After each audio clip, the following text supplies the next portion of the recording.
prescription for nutritional healing found in the Bible. The most important question that you have when it comes to your health is, what should I be eating?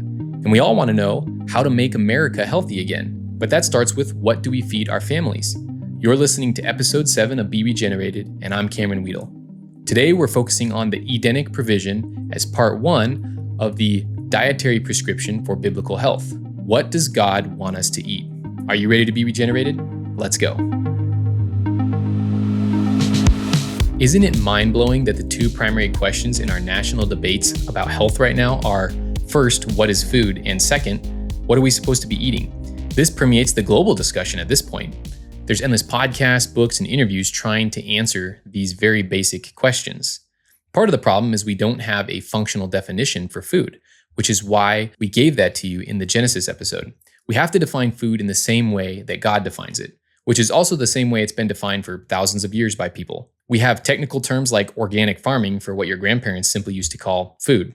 And in our ignorant consumerism, we've completely disconnected ourselves from what gives us life. So we deem food to be whatever we feel like stuffing in our craw today. I understand this confusion. In fact, as a young college student struggling with chronic fatigue, I was wrestling with these same questions.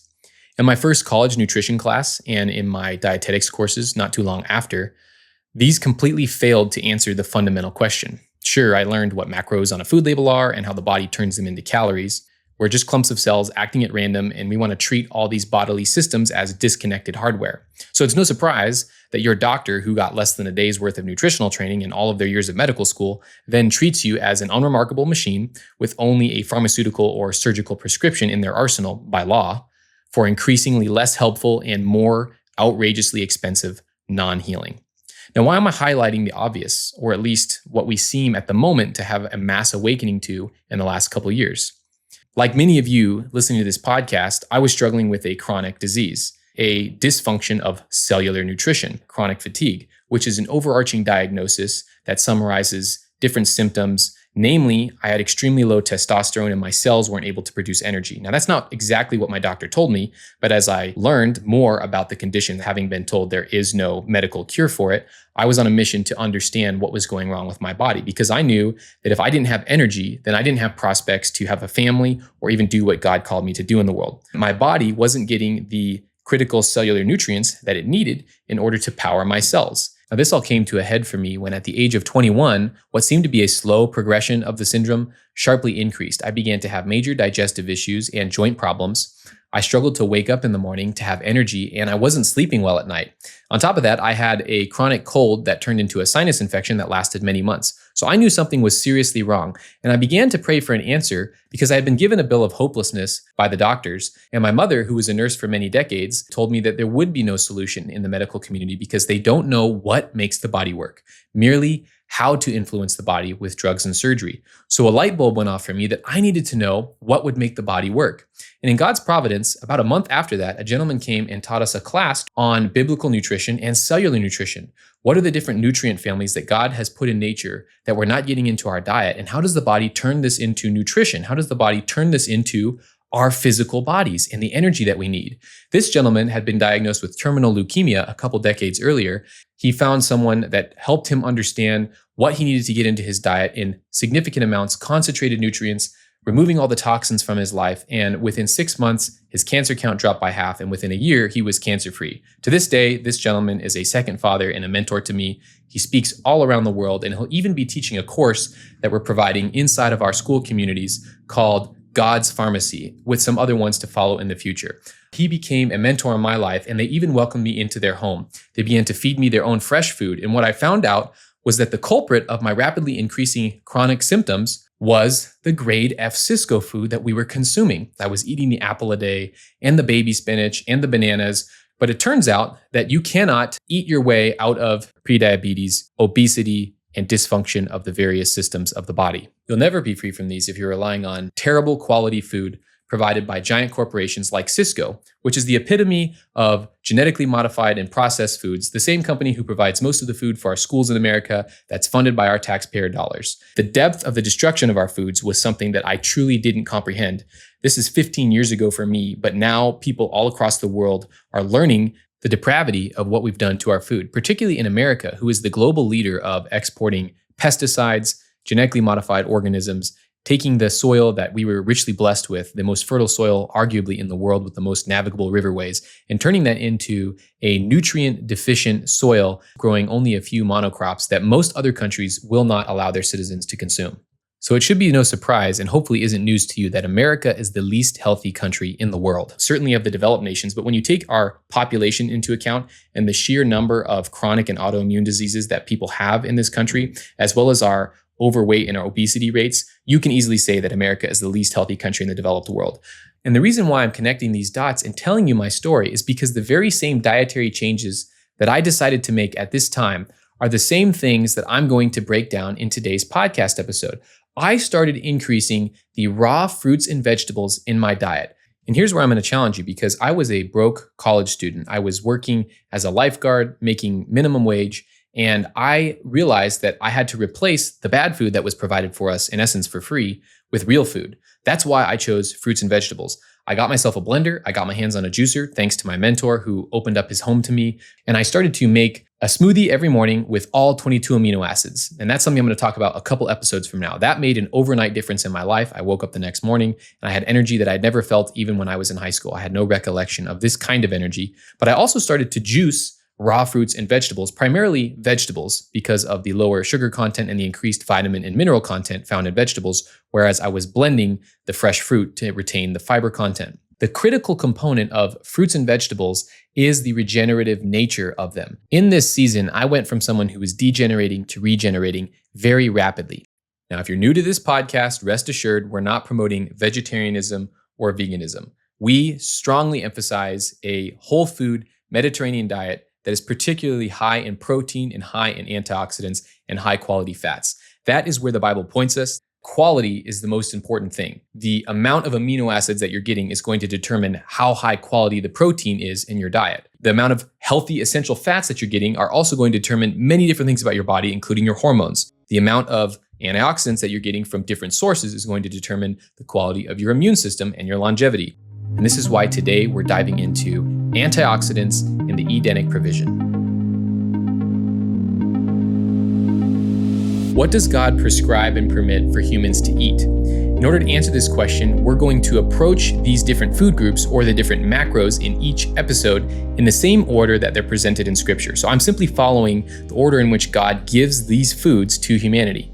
So the first one is going to be the Edenic provision, which is the raw fruits and vegetables that Adam receives in the garden. But we even see in the beginning of Genesis mention of the vegetables or the herbs of the field, and that is the Hebrew word for grains, which are something that needed to be cultivated, and God anticipated the fall and the need for humans to have a source of food that they would cultivate from the earth in spite of the curse. Then we're going to move on to the animal-based products, which come in Genesis chapter 9. God permits humans to then consume animals after the flood, when all the vegetation is temporarily wiped out. I am going to do some biblical exegesis, but this time briefly at the end of the episode. I'm going to give you the menu, and then I'm going to back it up with the text. But before we get there, let me retrace to our last episode where I asked the question, what is biblical nutrition? I answered by defining it as the provision and prominence of the unadulterated whole food prescription found in the Bible. And yes, I know that I chose 3 P's, provision, prominence, and prescription.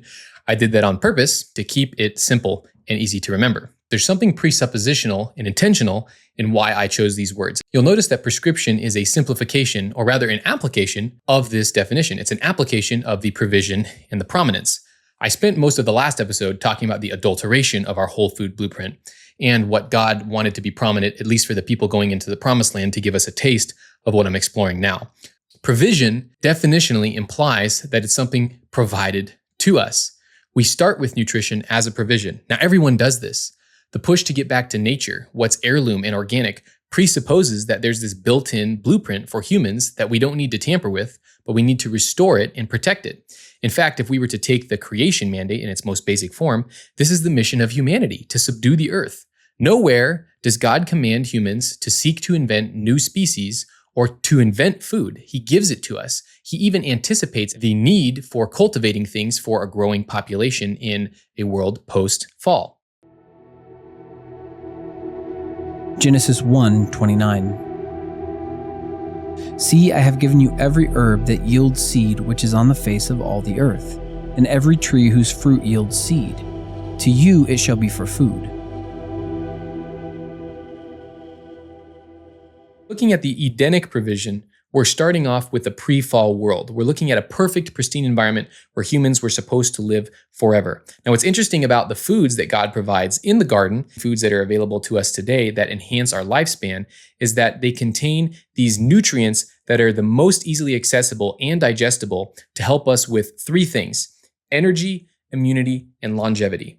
We know that the future of anti-aging is contained in these antioxidizing foods because oxidation is the aging process. We need to consume a lot more antioxidants in order to slow down and even in many cases reverse the aging process. Virtually every disease is helped by the increase of antioxidants in the diet. So if we're supposed to be eating 11 to 13 servings a day and people aren't even getting half of that, you can understand why chronic and infectious illness is at an all-time high. We have the greatest load on the human immune system in history while having the least supply of these nutrients in the foods, in the very foods that they're supposed to be in. The reasoning behind this is the nutrient depletion in our soil over the last 60 to 70 years has been dramatic. Most of the minerals that used to be in the top layer of the soil are no longer there. We've sprayed all kinds of chemicals that prevent the plants from even taking up many of these minerals. And the vitamin content of the average fruit and vegetable that people are consuming by the time they get it, after it's been pulled from the source, harvested out of season in many cases, is very minimal to the point where you have to consume almost 10 times the amount in order to get the same nutrient content of the same fruit or vegetable 50 years ago. If we're going to reverse the top causes of death in the world, which would include the chronic diseases like heart disease, cancer, diabetes, respiratory diseases, all of those are dramatically reduced by increasing the amount of antioxidants in your diet. And there are so many different families. There's such a broad diversity of antioxidants, and we have so many studies on them that it's even a wonder why pharmaceuticals, with their abject failure to curb disease and their myriad of side effects, are an option that anybody entertains long term. And of course, we know there's multiple contributions to this scam of relying on pharmakia instead of relying on God's pharmacy with an F, primarily being the massive corruption in our government, which is owned and infiltrated by big pharma, the food industry, and other players that come in to make money off of this rigged system. We can't entirely blame the system because we have willingly, over several generations, given our health as well as our other freedoms away to the state. And we know that this state is neither a benevolent deity or a faceless entity, but rather is beholden to the highest bidders. The highest bidders in this case being the centralized, industrialized chemical system that makes up what we call our food and agricultural and medication system. Breaking free from these is going to require us to make an investment. It's going to require us to look beyond what we're taught in public education, also run by the state, or in the case of higher education, run by these very same corporations. It's going to require us to look at what the Bible says to understand biblical health, and it's going to require us to be selective, carefully selective about the foods that we're going to put in our bodies, meaning you can't just assume that these snacky looking food for your kids that say they're all natural, or the product that you go to buy yourself in a moment of convenience that markets itself as healthy really is so. You have to know the producer of the foods, know the company, you need to know your farmer, and you need to have a plan so that your health is not at risk. That means you need to understand what's going on in your body and teach your kids how this amazing defense system works. Let's imagine that your body is a giant spaceship or space station from one of your favorite sci-fi movies. And what do all these giant vessels have? They have a shield.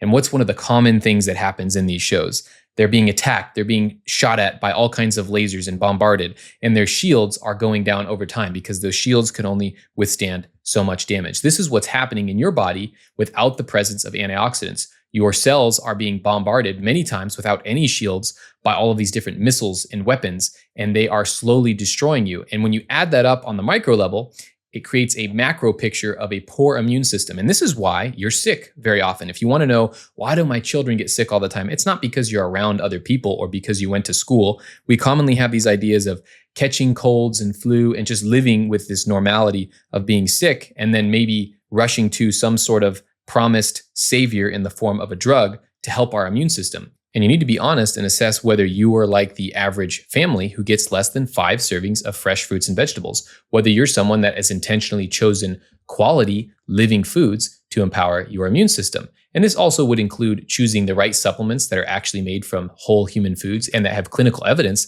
that these nutrients, which are extremely volatile in nature, are still alive in the supplement form. There's also things that we're putting on our skin that we know probably aren't very good. We're starting to realize our deodorants and cosmetics and toothpaste are all full of these chemicals that are attacking our immune system. So when you add all of these things up, you become like the Death Star in Star Wars without a shield, and you're subject to an internal destruction. So now the question that comes to your mind is, how do I raise my shields? How do I increase my body's ability to fight disease, prevent disease, and regenerate itself? Well, I want to talk about a special group of antioxidants called polyphenols. Now, these are the most abundant and diverse phytochemicals that are found in plant foods. They're responsible for the color, aroma, and flavor in our foods and beverages. They're highly concentrated in things like spices, berries, tea, coffee, red wine, cocoa powder, a variety of fruits and vegetables, basically all the superfoods that you hear about that we know, and then again have a plethora of studies. You could add up the 10 top selling drugs that are on TV commercials right now, and they would pale in comparison to any one of these foods and nutrients and how much clinical evidence is behind them. Yet they're still not the things that are being prescribed for us to heal. What a shame. God put before the human race this rich table of flavors and colors so that we would know that these things are good for us, that it would signify to us that we can be defended. And consider the palette that's available to you when you choose fruits and vegetables compared to the other food groups. Consider how many different flavors, specific flavors that there are. In fact, most of the other food groups that we have, in order to enhance the flavor of those, require the addition of polyphenols. Curcumin or turmeric is a common spice that's used in these foods. Cinnamon would fall into this category, pairing things like red wine with red meat to add the flavor. This is something that we understand, but I want you to connect the dots as to why they're so important and to see God's wisdom in giving us the most abundance in this food group and giving this to us first. These phenolic compounds, of which there are many, hence the name polyphenols, they promote maximum brain health. They prevent diseases like dementia. You find in the blue zones and in the areas where people consume large amounts of polyphenols, even including things that we might consider unhealthy, including smoking, you find people that consume large amounts of these to not suffer from these same modern chronic diseases, especially if we understand dementia or Alzheimer's to essentially be type 3 diabetes, the rapid aging of the brain in a high processed sugar environment and a low antioxidant environment. If you want to reverse both insulin resistance and insulin sensitivity, the core of metabolic syndrome, and brain aging and heart problems, then you can look at polyphenols. Now, I don't have time to go into all the different benefits that are entailed in these foods. So on our new Substack, I'll be posting both free and subscriber-only articles teaching you on how to get more of these concentrated superfoods in your diet and giving you some cool information from some of the top scientists in the world. If you want some information on how you can increase the quality of your protein, increase testosterone if you're a man, we have good content on our Instagram, we have some stuff on YouTube, and we also just launched a Substack. We're going to address the most common questions that you have, particularly for men who are interested in building muscle, balancing their hormones, but also for women, because the same core nutrients are used to balance your body in the feminine ways. We're giving you the answers to questions like fertility, detoxification, reversing metabolic syndrome and prediabetes, and adjusting your body composition. These are all really important if we're going to make America healthy again. Even vaccines and other medical interventions for the immune system are entirely predicated on you having a healthy immune system that can then take the materials in that vaccine and create antibodies, build up a resistance to the disease. You have to have a strong immune system, not only to withstand the toxicants that are found in the inoculation, but then to take the dead viral material and to manufacture an immune response to it. Let's take into consideration something that you're using on a daily basis that not only disrupts the hormones in your body and reduces the performance of your lungs, but bombards you through various chemicals that are brand new in human history. Most of them didn't even exist a half century ago. I'm talking about household cleaners and detergents, which are, in many cases, produced by the very same hegemonic parent companies who make the toxic foods, cosmetics, drugs, and synthetic multivitamins that we're also relying on. Let's say that you're washing your clothes in a conventional laundry detergent, or you're using a toxic under-the-counter cleaner that has a warning label on the back that says call the poison control center and rush to the ER and flush if you get it on your skin, in your eyes, or God forbid, that you swallow it. The top hospitalizations for children is from under-the-counter toxic household cleaners. By the way, we have none of those in our household. The things that we have are not harmful if swallowed. They don't taste good, so our kids don't consume them after they mess with them once. We don't have to worry about our children being poisoned by something that we have. And we certainly shouldn't be spraying something on our counters or washing our clothes with chemicals that would harm us if we swallowed them, since your skin is the largest organ in your body and can certainly absorb things and get them right into your bloodstream. Could this be one of the reasons why we have increasing rates of cancer? Absolutely. In fact, the lung cancer and leukemia rates of women who stay at home are significantly higher than those who go to a workplace because of the subjection. They've dialed it down to these toxic household chemicals. So if your wife, gentlemen, is looking into natural cleaners and wants to pay a little bit more or wants to make her own, you should encourage this and not discourage it. Don't be a penny pincher, allowing your precious helpmeet and your children to be slowly poisoned by chemicals because you weren't aware that you needed to protect them, and also because you'd rather spend more money on stimulants like Zyn.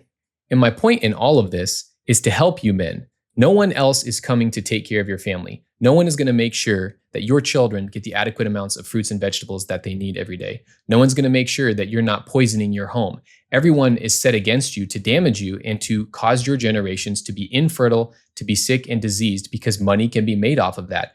You have to be vigilant, and you have to be a man and take responsibility and invest in your family's health. You can invest in many things, but you won't get a new body. Your children can't grow new limbs. You have to treat your body and your health as the greatest asset that the Lord has given you in order to do what He's called you to do.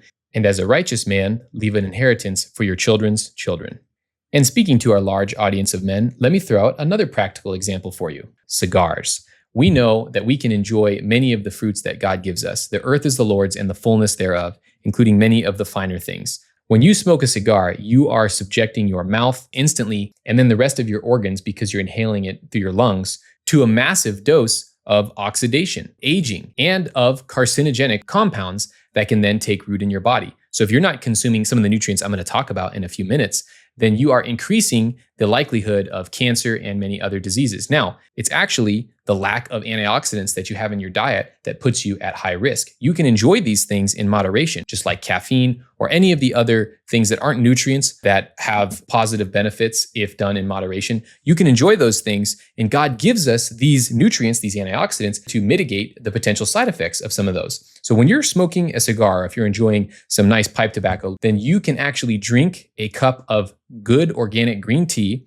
and that will coat your mouth in what are called catechins. They're a specific type of polyphenol that literally give a coating to your mouth. This is the tannins that you feel. If you drink some red wine and you notice that it stains your tongue or stays in your mouth, that's because those polyphenols are actually sitting there. And so you can give yourself a protective coating, just like when you go to the car wash and get a ceramic shield that is protecting your mouth. This was something that was found out in the China study, the largest food and nutrition population study ever done in history. And wherever the men drank spirits but didn't consume the classic green tea anymore in the industrializing areas, they started to develop instances of oral and esophageal cancer. But where the men in the traditional villages still consumed high amounts of green tea, they were able to enjoy some of these vices without any side effects. We can enjoy some of these finer things, but we need to make sure that we're not shortening our lifespan, that we're not going to deprive our children of their father or of their grandfather who develops one of the common cancers that men has because he employs these vices without employing the natural things that God gives us to be healthy. And in my enjoyment of them, I'm going to consume them in moderation unless they are a nutrient, anything that's a stimulant or is a chemical that man has changed, even from what God naturally gives us. I'm going to treat as something that needs to be consumed in moderation. And this would include alcohol, tobacco, excess meat, and sugar, all things that the Bible directly talks about consuming in moderation and not being gluttonous with. The more liberal that you are with these things, the more liberal that you need to be with your consumption of antioxidants. And if you're wondering why I'm so fired up about this, it's because it's often the things that we aren't doing, the small things that are killing us over time, or the things that we're doing consistently that we think are harmless that can pile up. These are the little foxes that destroy the vineyards. So let's now pivot and examine the digestive design, the processing machinery of the human body in order to understand what foods we should be giving it and in what order. Not only did the Lord institute them at creation as the ideal pattern for humanity, we know based upon human biology that we're best fitted for a diet with a good many fruits and vegetables. One of the clues includes our long digestive tract, our long intestine in particular. Carnivores have short digestive tracts, very different from humans. Now, we know that most carnivores are actually omnivores. If you've ever noticed your dog eating grass, he's doing that because he needs to have more insoluble fiber and more roughage to help push through foods in his digestive system. And that's no surprise to us because we feed dogs a processed food diet, much like humans, and they've developed many of the same diseases that we have, including constipation. Man also lacks the sharp cutting incisors that are very characteristic of carnivores. Their whole oral setup is different than humans. We have molars that are designed for grinding and crushing. The molars of carnivores have a cutting edge similar to their incisors. Another significant area of the human body that necessitates the inclusion of fruits and vegetables is the microbiome. We know that our microbiome feeds not only on the good fiber, but also on the antioxidants that are in the food. They protect our gut, and the amount of vitamins and minerals in your average piece of even really healthy meat is dwarfed in comparison to the amount of vitamins and minerals in just a few servings of different fresh fruits and vegetables. Now, of course, that are organically grown, that are grown regeneratively, so they actually have the nutrients in them. We need to acknowledge that one of the main problems with fruits and vegetables in the modern world and the vegetarian diet is that our fruits and vegetables that are conventionally grown in areas that have depleted soils are not valuable in the same way that the original fresh fruits and vegetables that God prescribed are. Now, getting back to our microbiome, that in our liver are used to eliminate hormones. Cancer is an estrogen-fed illness. Now, healthy cholesterol makes our hormones, and without fiber, our body recycles used, broken hormones, which promote tumors. Neurodegenerative diseases are also a result of the buildup of broken down hormones and toxins. So how do you get these out of our bodies before they turn into something bad like cancer? Lots of reproductive disorders from endometriosis to PCOS could be mitigated by an increase in specifically beta-glucans, which are healthy hormone-building nutrients. Human hormones are built from a combination of protein and phytosterols, or plant hormones, that must come from our diet. All of this to say the synergistic working of these different troopers within your body, whether they're the shock troopers or the cavalry, are doing an incredible job of defending you in ways that you don't even understand. And we need to have a much greater respect and appreciation for what God has given us in the human menu and understand, why did he give us these things first? Because they're the most powerful things that we can have to give our bodies life. Fruits and vegetables all contain amounts of protein. They all contain vitamins and minerals. They all contain a readily accessible form of glucose in lower amounts. And Adam and Eve clearly would have lived on a diet of fruits and vegetables. Now, I'm not advocating that, because in animal sources of food, you can actually get more bioavailable forms. You get more potent vitamin A from the liver of cod, for example. And the only reason that these animals that we're eating are healthy is because they're consuming these things in their diets as well. So let's not neglect the fact that God created us very clearly as omnivores. He designed our whole digestive system as well as our mouth and our microbiome to function from having high amounts of fruits and vegetables in our diets. And you might be asking yourself, when you say high amounts, what about protein? What about other nutrients? We're going to get to that. But because these things typically don't have very high amounts of calories and they don't have a lot of sugar in them, it's okay to eat significant amounts of fruits and vegetables, but it all comes down to the quality. So next, we're going to tell you what you should be eating for the different health benefits as far as the Edenic Provision. What types of fruits and vegetables can we extract straight from the Bible? And we'll provide a more comprehensive list as well as some other helpful tips in our separate mini-sode that is available to subscribers of our Substack. But for now, let me hand it over to our host and producer for this podcast, Mr. Trevor West, to go through these different biblical fruits and vegetables for great health. Thanks, Cam. My name is Trevor West, and I've been happily married to my wonderful wife for 15 years. Together, we're blessed with 6 amazing children. As the audio editor for the Be Regenerated podcast, I'm thrilled about the work we're doing to help men in Christendom reclaim a healthy, God-glorifying lifestyle. This mission resonates with me personally, as I've overcome Crohn's and celiac disease through a transformative change in my diet. My remission story is centered around returning to the nourishing, God-given foods designed to heal us from the inside out. I'm excited to dive deeper into the topic of true whole grains in the next episode. But for now, let's focus on the key takeaways from Cam's introduction to biblical nutrition, where we discuss the foods of the Promised Land, many of which are fruits. The benefits of these are generally energy, immunity, and longevity, aka long life in the land. No wonder God associated these with blessing. We also want to extend our gratitude to the biblical nutritionist for her valuable research, which helped curate this list. Figs and fig trees are mentioned in a number of significant passages, starting as the first fruit specified in Genesis. When Adam and Eve realized their nakedness, they sewed fig leaves together in the garden. They're a powerful tool for preventing diabetes, as their fiber helps balance blood sugar and promotes fullness, making them an excellent snack. For energy, we need stable blood sugar plus hydrating vitamins and minerals.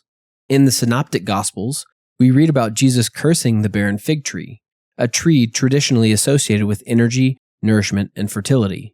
This act was a prophetic physical symbol of his rebuke of the Jews for not accepting him as the Messiah. Israel, like the fig tree, was meant to bear fruit and honor the Creator who planted her. Figs were highly valued in the ancient world for their role in promoting male fertility, which is fitting as they grow in pairs and resemble the male reproductive organs. This reflects a consistent theme in nature. Many fruits and vegetables resemble the body parts they nourish and heal. For more insight like these, check out our new course called God's Pharmacy. Yes, that's pharmacy with an F. You can find the link in the show notes or at beregenerated.com. Back to figs. They're also referenced in passages like 1 Kings 4 verse 25. During Solomon's lifetime, Judah and Israel, from Dan to Beersheba, lived in safety, everyone under their own vine and fig tree. Let's hope that we see such peaceful days again as we repent and build Christendom. Grapes and their byproducts are the most mentioned plant in the Bible. Grapes resemble the bronchioles of the lungs and contain polyphenols that support respiratory health. Their juice and skins prevent plaque buildup in the arteries and protect DNA, contributing to youthfulness and longevity. This is what makes red wine stand out as a healthful product in the world of alcohol, known as the French paradox. Grapes are also central to biblical events like the Lord's Supper and the marriage supper of the Lamb. In Isaiah 5 and John 15, grapevines must be pruned to grow, and the Greek word for prune is the same as cleanse, emphasizing the importance of spiritual and physical growth through purification, something to ponder during communion.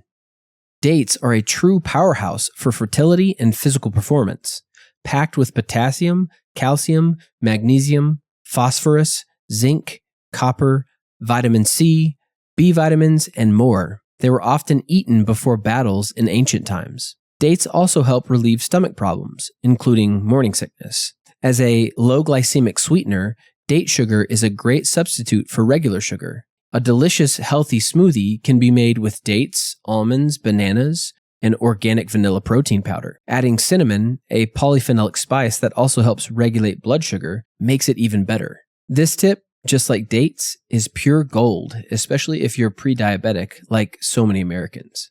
Apples are a fantastic go-to snack. They don't cause sugar spikes, especially the Granny Smith variety. Always choose fresh, in-season apples instead of the wax-coated ones from grocery stores that have been sitting for months. Peel them, use them to sweeten vegetable juice, or slice them for a healthy addition for your kids' lunch. After all, our children should be the apple of our eye. Melons, including cucumbers, which are part of the melon family, are highly hydrating and packed with vitamins. They are also one of the longest-lasting fruits after being picked. Choose heirloom varieties, which have seeds, and eat them in season. As with all fruits, eat them before your meal to aid digestion. Fruit actually digests faster, so eating it after a meal can cause fermentation in your stomach. In this case, dessert first is actually a good thing. Along those lines, the same order in which we're revealing this whole food diet for biblical health, the order God provided them, is the same order you should eat these food groups on your plate.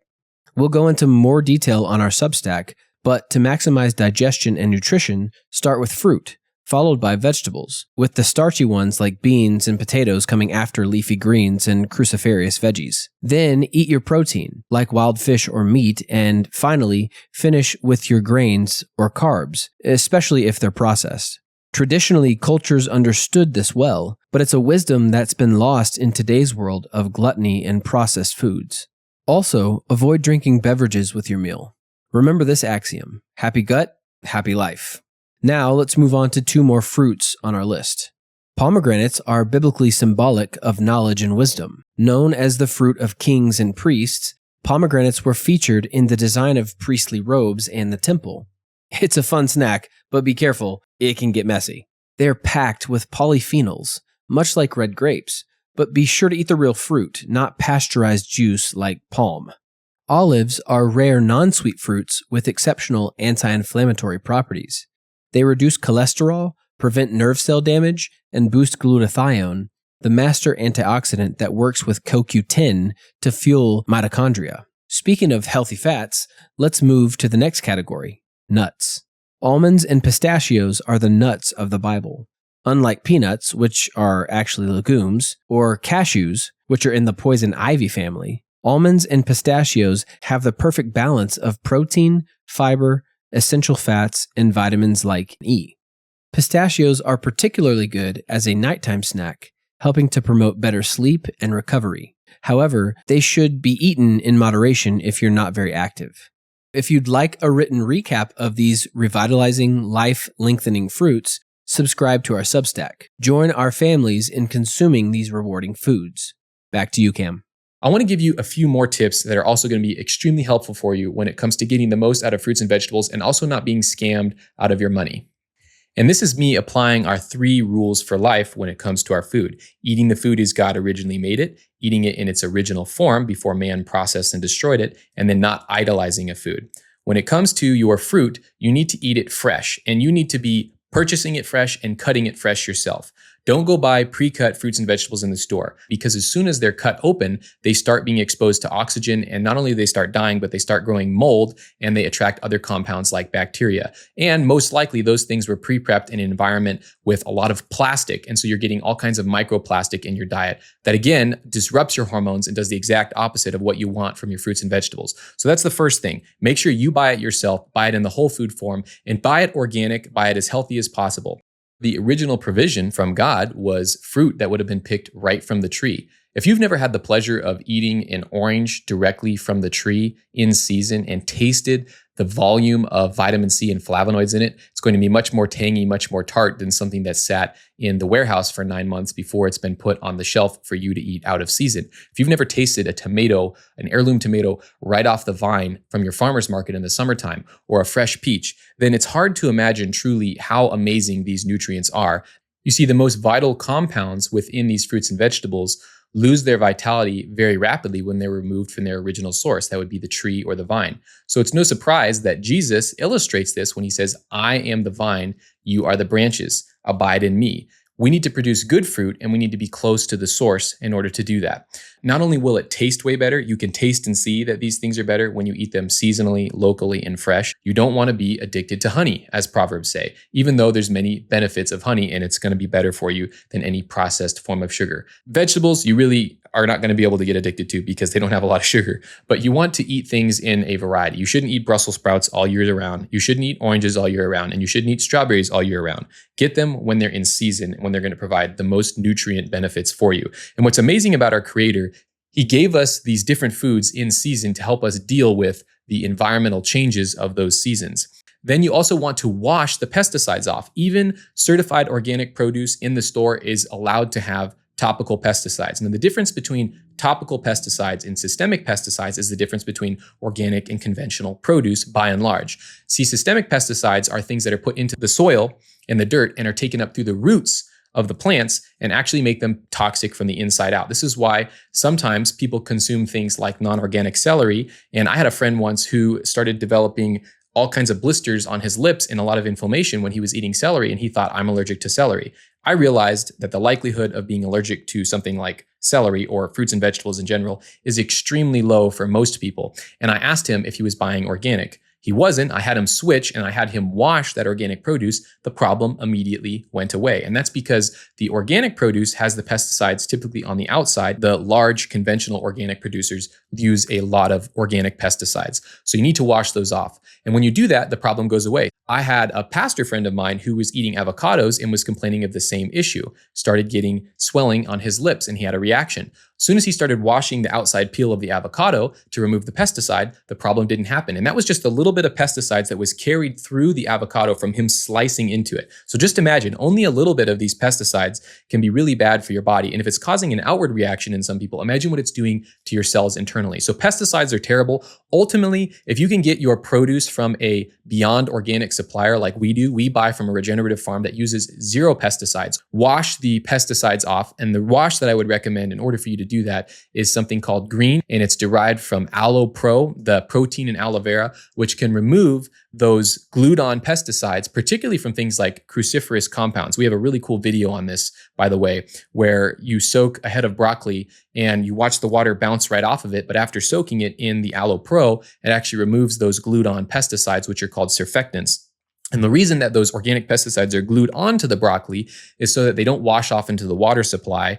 And that's part of organic agriculture, but also so that they don't have to spray it so many times with pesticides every time it rains and every time they water the broccoli. You can't rinse that off with tap water under your sink.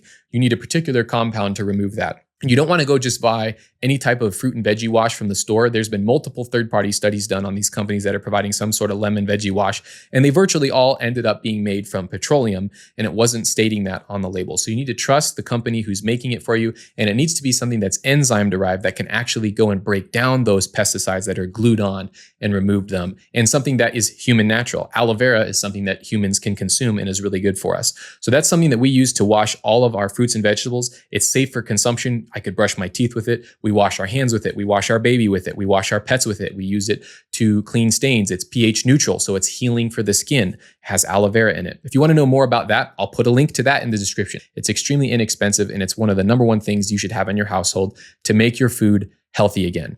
We also need to talk about the scam of fruit and vegetable juices in the store. Your pasteurized fruit and vegetable juices, they're garbage for you. They actually contain more sugar than the average soda, and that's something that we've known for quite a while. So it's no surprise that some company like the Coca-Cola company actually owns the Naked Juice company. Now, there has been a rise in cold-pressed fruit and vegetable juices, but they're extremely expensive. It's going to cost you a lot more than just eating the fruits and vegetables or blending and juicing them at home on your own.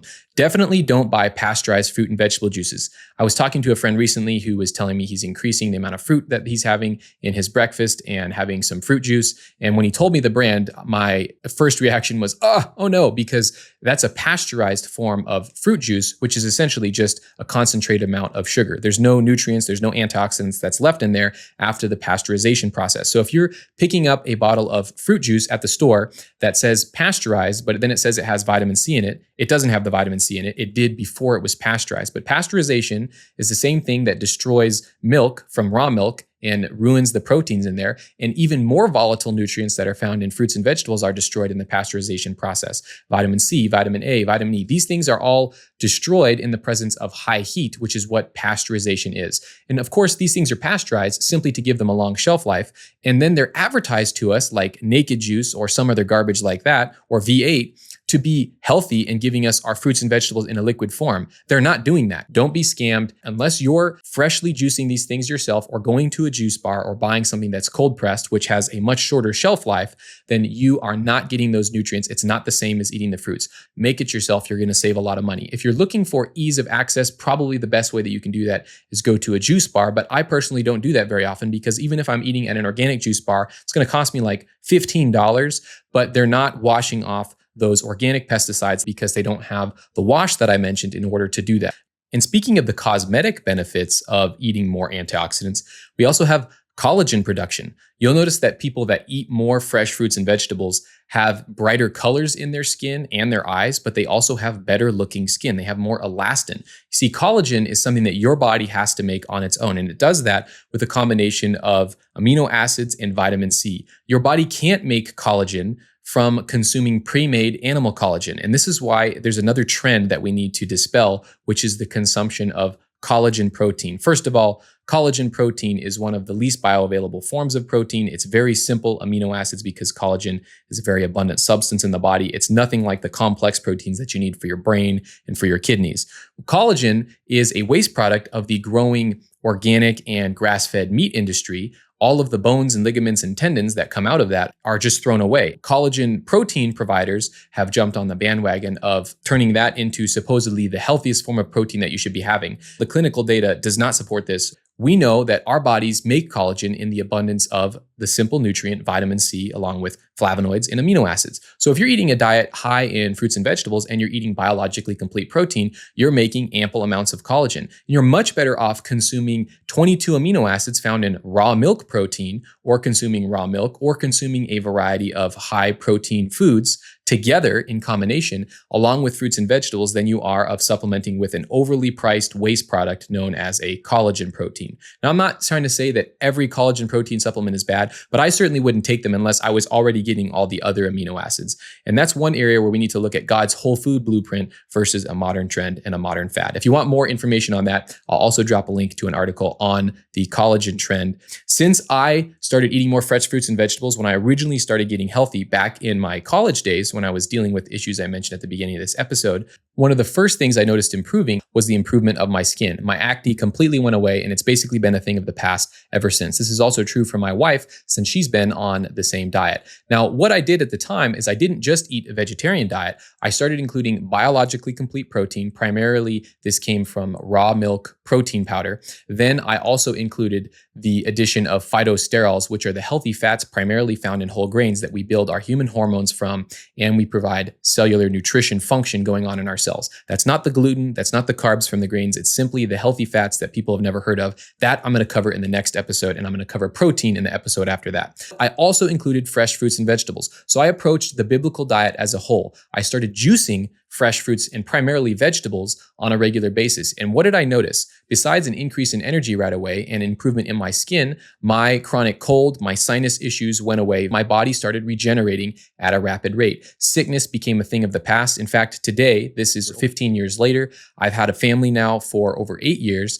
We rarely get sick, and that's because we include high amounts of antioxidants in our diet. I know that when I'm around people that are sick, or we're approaching the different seasons that are typically associated with diseases, I know the exact nutrients that I need in those times in order to defend my immune system. And this is going to be a variety of nutrients, not simply antioxidants. Yes, things like vitamin D as well. Zinc is also important, but those are nutrients that are also found in plant forms. So increase the amounts of fruits and vegetables in your diet. And one way that you can do this is by fresh fruit and vegetable juicing. There's some more questions that I'm sure you have when it comes to consuming fresh fruits and vegetables, juicing them, and we'd love to hear what your questions are. Now, if you're concerned about sugar spikes, if you're someone that's pre-diabetic, like I was at the time, or if you have cancer, then one of the ways around that is to juice your fresh fruits and vegetables, and you can actually save yourself a lot of time by doing this once or twice a month, and then you can freeze that juice into ice cubes. Now, you need to do this pretty quickly because, again, the nutrients, once they're removed from their original housing in their whole food form and exposed to oxygen, go bad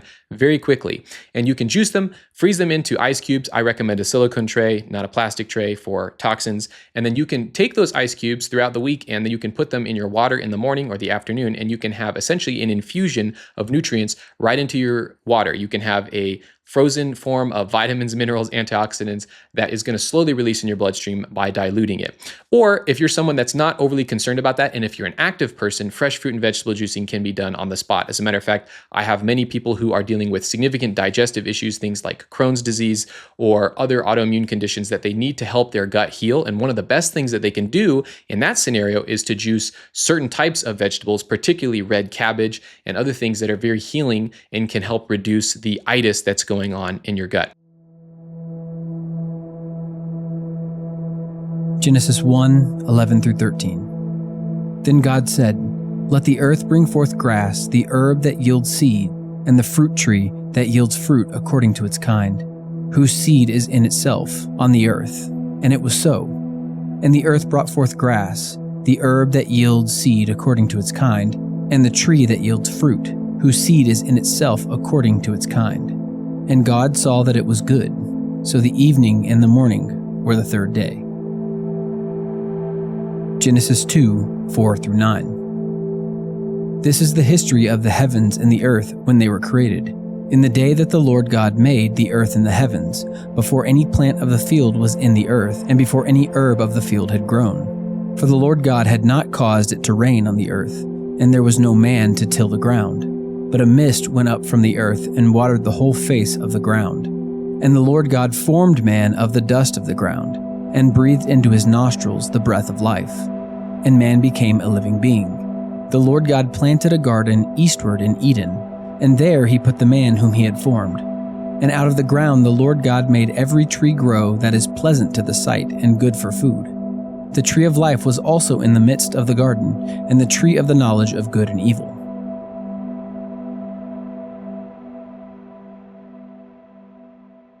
Now it's clear in chapter 1, verses 11 through 13, that God creates some sort of plants and vegetation, which makes sense because his creatures that he's going to make on the subsequent days are going to need this for food. But the question that comes from studying this, as good Bereans, we have to ask, were plants created on day 3 or day 6? It's a little confusing. And that's primarily because of our English translation. I'm going to read a helpful article from Answers in Genesis that is a rather simple solution to this alleged contradiction.